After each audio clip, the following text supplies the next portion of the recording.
Hey nerds, for those of you who don't know, we've had a lot of cool things happen recently. We've done a podcast with Muckluck, with Mighty Teapot, and with Albsters. And I'd also started playing Guild Wars 2 as part of a First Impressions series.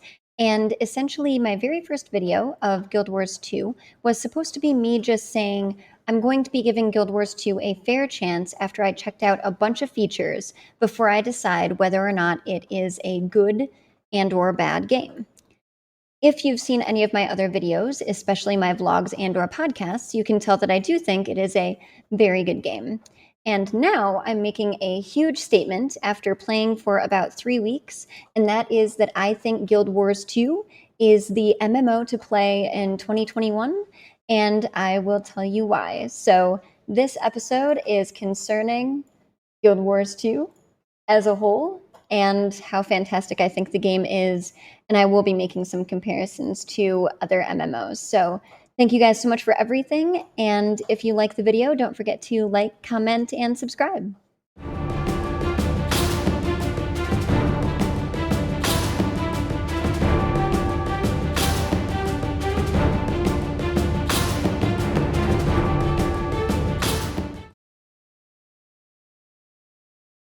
Before I start giving the game the praise that I'd intended, I will tell you guys that this isn't all perfect. I did have, well, one qualm, I guess, with the game so far.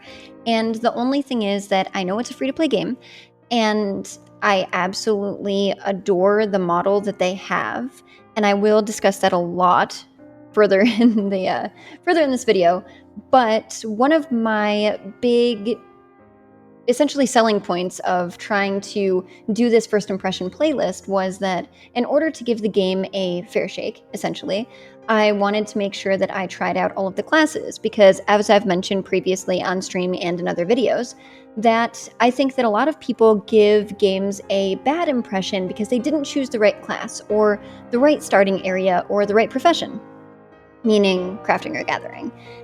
And so I wanted to make sure that I tried every single class, and in order to do that, I bought the game very quickly, the expansions rather, because the base game only gives you 2 character slots, which is still amazing because you can play both of those characters all the way to 80, and you can take every single feature that the base game has to offer without paying a dime if you don't want to before the expansions. And then both of the expansions together are $30 and they go on sale like every other month or something for $15, which is amazing, and there's no subscription.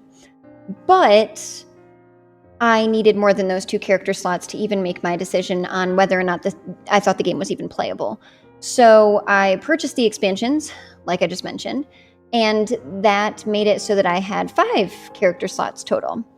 But there's 9 classes in the game. And so even though I used partial gold that I had received from people who wanted to see me try out classes, and then an equal amount of real money spent to get the rest of the character slots, I still had to purchase 4.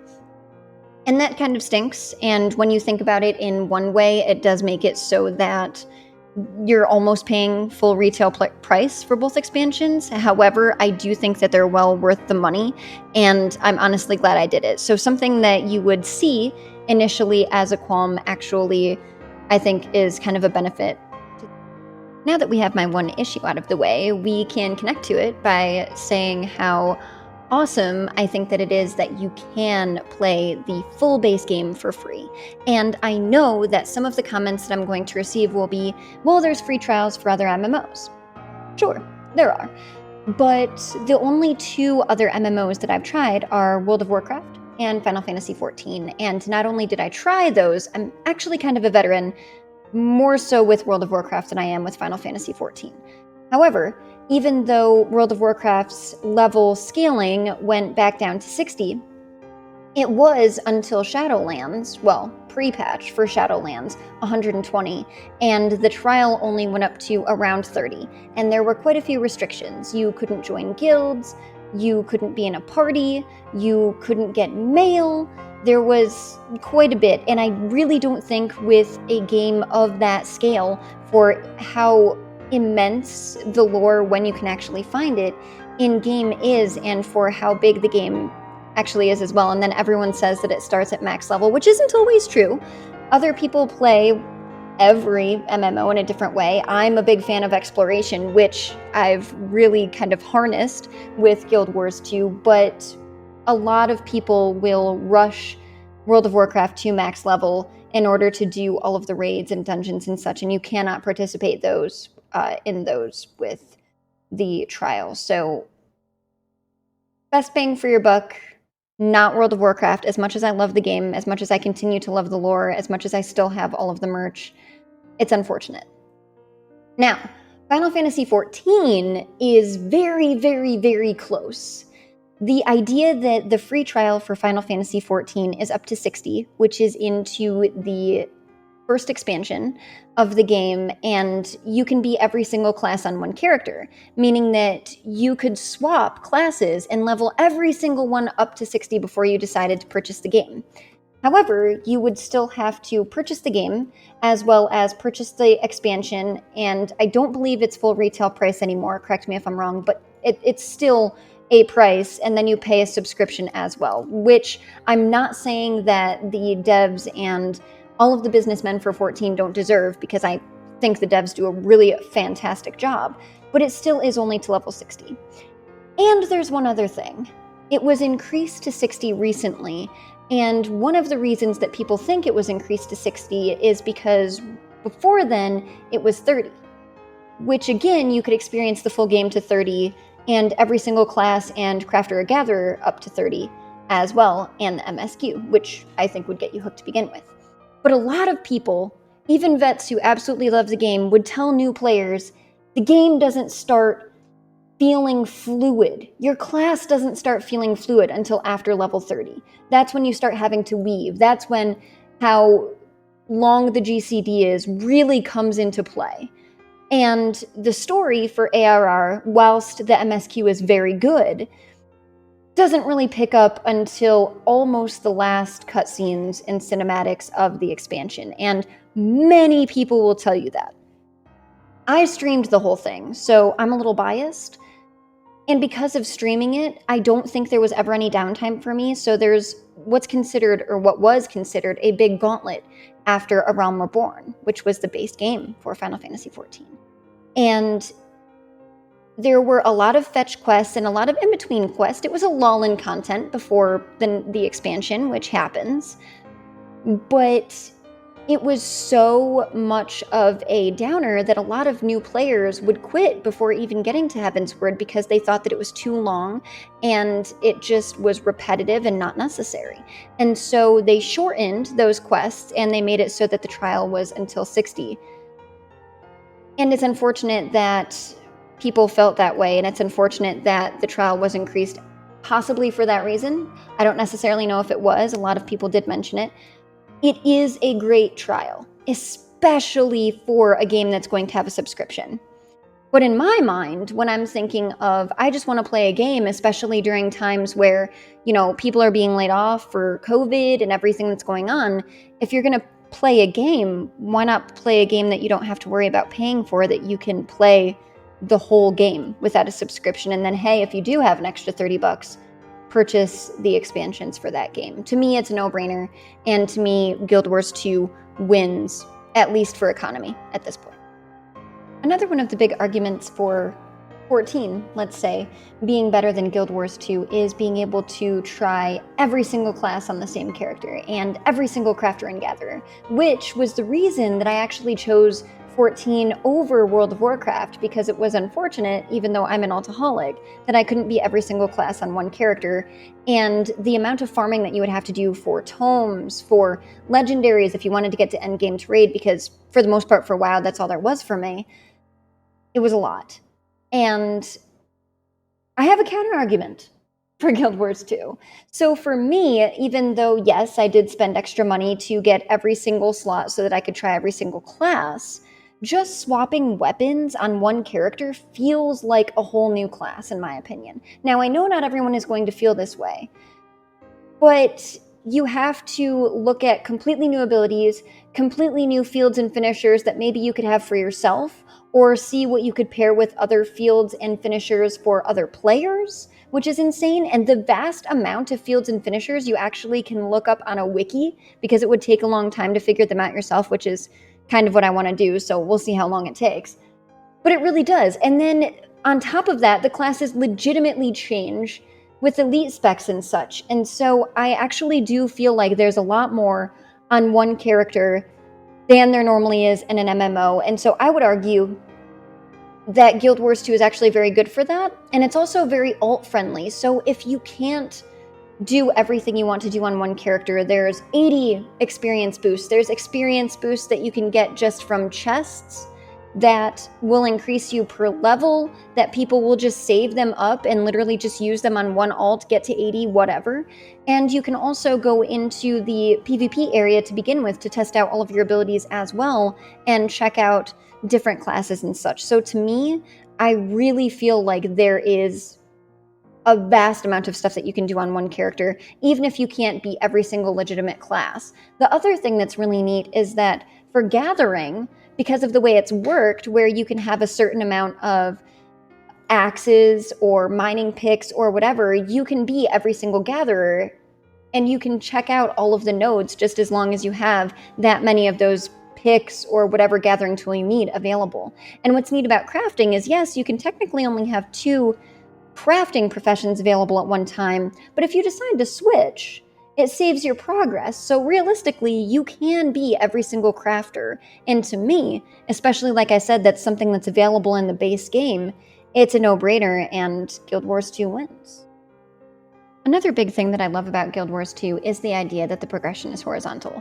Now, again, I'm not nearly far enough in the game to even comment on the Path of Fire story or Heart of Thorns or Living World or Icebrood Saga. But I do love that it's not a rush to max level and then trying to farm something, or doing weekly clears of raids all the time, or doing weekly clears of dungeons or some kind of deep dungeon to get tomes for a legendary for the raids to make sure you can complete it on every single level. I like the idea that it's mainly you get what you make of it. If you want to farm legendaries, it can take years. And you need all of the proper materials. And to do that, you can do an array of game modes. You could try every single game mode. You could just explore and do map completion. It's really exciting. And one of the things that I really dislike about MMOs in general, which is kind of funny because MMOs are my main preferred genre of game, is that people will get all excited about an expansion. Because they've already hit max level. They've raced to it to play with their friends, to play through the expansion, and then be done within a month. And then your interest dies off. Because it was the interest, the whole theme behind the expansion was racing to max level, defeating the threat, and being done. And it's like you, especially for World of Warcraft, and again, I love World of Warcraft, so I still paid for every single expansion, but I was paying retail price $60 for every single expansion, and then only playing it for a month or two, except for Siege of Org, which is funny because it's one of the lowest rated, other than BFA, because I loved Mythic raiding. But that's all I did. I logged in to raid Mythic, and that was it. And then I'd wait, and then I would let my sub keep going on, even if I didn't play it, because I forgot about it, like your gym membership. And it's a great business model. But I would wait until the next expansion. I'd purchase it, race to max level, complete the expansion, and do the raids. And I just like the idea that, sure, I could have farmed mounts. I don't like to farm mounts, but I could have. I could have farmed pets. I could have farmed transmog, but that's not what I like to do. And in Guild Wars, from day one, before I started streaming it, I said, I want to do this. And Chalk was like, okay, I'll follow you. And all I did was complete the map. And to get experience for it, and to craft and gather and get experience for that, and knowing that that's how endgame is with the horizontal progression, which some people dislike. Some people might find it overwhelming. Some people might not like that, as Muck put it, that carrot dangling ahead of you waiting for each patch. And some people only play for the story. Maybe you only play for each Icebrood Saga season to come out. But for me, I'm excited that maybe it's going to be exploration. Maybe it's going to be completing all of my recipes for crafting. Maybe it's going to be a certain rank in PvP. Maybe it's going to be a certain portion of World v World done. Maybe it's going to be a ton of guild missions. Who knows? But I like that it's so open. And even the first day I streamed it, it was neat not having to worry about being entertaining for people, because I was playing it just because I was so interested in it and I wanted to see if other people would be interested in watching me play it. And I literally just said, I'm going to 100% the Grove, or I'm going to 100% Holbrack, which, if you don't know, are race-specific major cities. And people were like, yeah, I totally forgot this room existed, or I want to do it with you. Let's look at the vistas together and take screenshots. Let's look at each other's mounts and take screenshots. And it's very invigorating, and it's neat that you can play the game how you want to play the game. And it was neat that I didn't have to worry about doing the latest raid to have people be interested in my stream, or having to rush to max level or race through MSQ to make sure that I was on par for the next expansion coming out so that I'd be ready for the story. It was just, hey, this is what I'm going to do, and if you want to watch it, that's cool. And the idea that people do is insane. To follow up on story, I'm very, very big on lore. For example, I was checking out the Black Citadel, which is the Char major city, and there's this area where you can go into the quarters of Whitlock Brimstone, and he has a weapon behind him, and it says that he was given that weapon as a prize for being one of the last two standing in a free-for-all tournament, and the other, not person, but creature, was Garm, the wolf.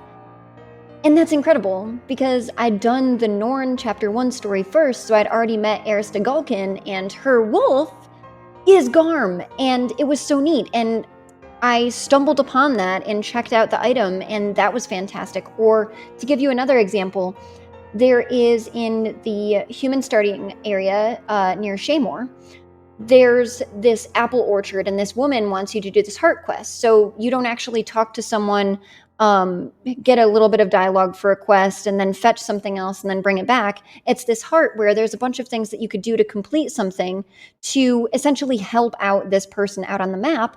And then when you do help out the person, when you complete this heart, you get karma, and you can use that karma as currency to purchase whatever wares that person has, which is really cool. The idea that it's karma, I've mentioned this before, is neat. It's a nice touch. But she talks about, if you talk to this woman and you clear out spiders for her and you crush spider eggs, she says that her husband used to be really great at making apple pies, and he would trade apples with different areas, and he was caught by centaurs. And so she continues to try to make as best apple pies as she can get. And so she really appreciates you cutting these spiders out of her grove so that she can continue to make these apple pies in memory of her husband. There's a cemetery not far from there, and every single headstone in this graveyard you can read. And the very first one I ended up stumbling across, because of course I checked all of them out, had her husband's name and said that he was a great pie baker, and that he was killed by centaurs in trade for apples, and he was one of the best in the mist. And it was really cool. And what I really love about Guild Wars 2 is that the story is all around you. As much as I love Final Fantasy XIV, and I think the MSQ is insane, and I think the VAs, once there are VAs, get ridiculously good, and it breaks my heart and then mends it and then breaks it again over and over. And as much as I love how immense the lore for World of Warcraft is, and you can take my word for it, I have every single chronicle, and I will talk about World of Warcraft lore for hours on end with you if you want. But I like the idea that it isn't just little blurbs in a quest, or that it's not just from raids. Because what if you don't want to raid? I was actually talking to Chalk about this earlier, and it's like, what if raiding isn't what you want? well, first of all, there really isn't anything else for you at endgame for World of Warcraft unless you raid, but you could also be missing out on a big part of the story. So you purchase the expansion, and now you're not getting all of the story. Whereas for 14, sure, all of the side quests have really nice little storylines, and some of it connects to the main story. But it is mainly the main story, and again, it's fantastic. But I like that in Guild Wars 2, the way that it's set up is that you're technically supposed to explore this whole area, do all of these hearts, and get all of this extra added content before you do your level 10 personal story for Chapter 1. And then you go to the next area, and then you complete everything to 20. And then you come back and you do your Chapter 2 story, and the way that that is coordinated is supposed to make it that everything connects. Kind of like how I talked about the apples for this woman for this heart, and seeing Ritlock Brimstone have participated in a tournament with Garm the Wolf. Or if you've seen my Norn Chapter 1 story synopsis of my first impression of if Guild Wars 2 does have story, because some people say it doesn't, is I actually did heart quests that introduced me to the Jotun. I did heart quests that sent me to check out this Vanir. And I went into Holbrack and saw that, the Sons of Svanir are against women, and learned about Jorah, who actually killed her kin, who was a son of Svanir, and that's why, and all of these things. And a lot of stuff I stumbled upon that ended up being part of the story, and I think that's fantastic. I think the story is all around you, and shame on people who think that Guild Wars 2 doesn't have story, because realistically, it starts even before Guild Wars 1. And honestly, I don't necessarily know if it wins, because I do think that the MSQ for 14 is amazing, but I think the way that it's set up is brilliant. So sure, I may be biased on all of these things that I'm saying just because I'm absolutely in love with this game and I wasn't expecting it. However, after playing for these 3 weeks, and even though, like I said, I'm not even far enough to really take part in every single game mode, or those that I am far enough in, I'm not as excited to, because I'm so enthralled with the exploration and everything else that I can do so far, in the community that I've met, in the guild that I'm working on. And guild missions are just absolutely ridiculous. It's so neat that you have those, and you can level up a guild and claim a guild hall for yourself. And it's kind of unfortunate, because one of the things that you used to have with WoW was, have group will travel, where if you were in a group and you were in a guild together, you could teleport people to you, or, the extra mail, or your gold would go to, when you slayed something back in the day, you would get some gold for yourself, and then the rest would go for a guild tax, and that isn't even a thing anymore, which is unfortunate that they took that out. I really feel like guilds, especially the idea that you can be a part of 5, are really well done in Guild Wars 2, and out of everything that I've tried so far, I only had the one qualm, and maybe I'll come up with more, I don't know. But I think one of the major issues, or just something that really stinks about Guild Wars 2, is I just don't think it gets enough promotion, and it's unfortunate that the only people that know about Guild Wars 2 are those that have looked up or played Guild Wars 2 or Guild Wars 1. I actually have people come into my chat and say, is Guild Wars 1 even still a thing? And it's like, yes! And so I would love to be an advocate to help people, because I think this game is amazing, and what I can call an actual first impression now is that I am very impressed. I really enjoy this game, and I think it's worth whatever amount of money that you want to put into it. And even if you don't want to put money into it, you can play the full base game. So why not give it a shot? Tell me what you think. Have you played Guild Wars 2? Do you play it back and forth? Do you find time to play 2 different MMOs that are better about valuing your time? Do you take breaks from Guild Wars 2 just because you're tired of the horizontal progression, and then you come back and you are reinvigorated to play? Or have you played it and it's not your thing? Let me know in the comments below. Tell me what you think. And if you like these vlogs/podcasts and you like the Coffee and Games series, please let me know as well. Again, don't forget to like and subscribe, and also applaud if you would like. And just so people know, I have actually applied for Twitch Partner as well, so I will be posting this on 4/6. So hopefully by the time you either view it or next week, we have Twitch Partner, which would be exciting. And I wouldn't be able to do it without all of the people that have been really amazing in both the Final Fantasy XIV community and the Guild Wars 2 community. So thank you guys so much. I really appreciate it. Don't forget to check out the links in the description as well, because I do this full time and that really helps me. So if you want to see addendums to the content creation, if you want to see it get better, if you'd love to see more graphics or things like that, help me out. And I will see you at the next one. Thanks, guys.